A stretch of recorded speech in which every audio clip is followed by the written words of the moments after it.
Number one is to make sure we take a ghusl. This was the sunnah of the Prophet Muhammad sallallahu alaihi wasallam, that on Eid day he would take a ghusl before going out to the prayer.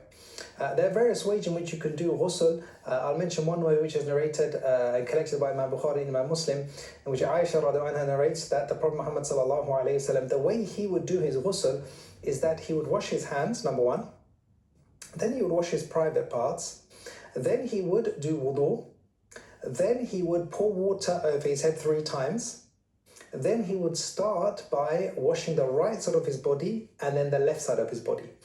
So this is a sunnah way of doing ghusl. There are various other narrations, various other ways that have been narrated from the Prophet ﷺ. This is one way. So that's one thing we would do on the day of Eid. Number 2, it's also important to eat something before you go out to the Eid prayer.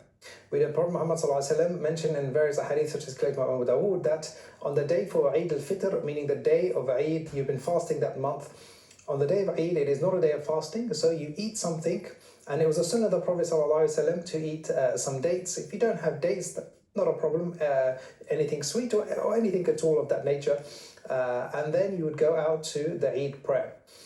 Also, the third thing I'll mention is a hadith which is narrated by Jabir ibn Abdullah. The Prophet Muhammad ﷺ said that when you go to the Eid prayer, you should go via one route. And when you come home after finishing the Eid prayer, you should come home a different way.